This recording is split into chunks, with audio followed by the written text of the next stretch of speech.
meet in the flesh.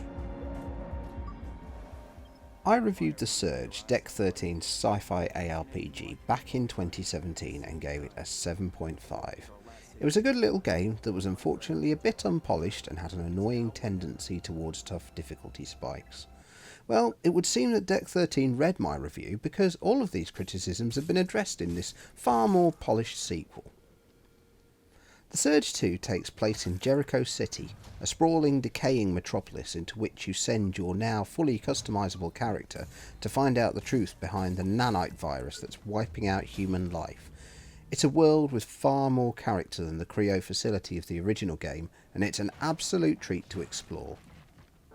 Fans of the original will be at home with the game's core mechanics. Combat plays out similarly, but is now a lot smoother, and the gloriously gory limb severing makes a return, allowing you to pinch weapons and armour off your opponents.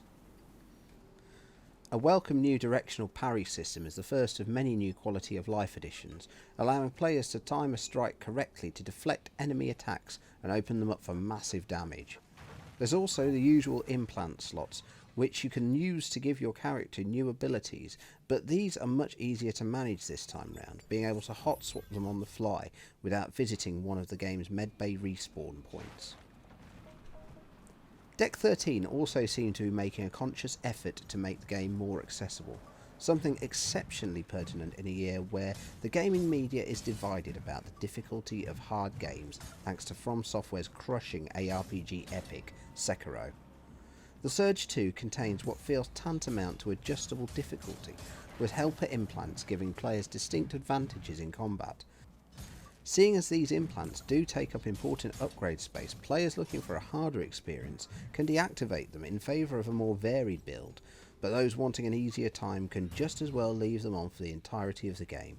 It's good to have options.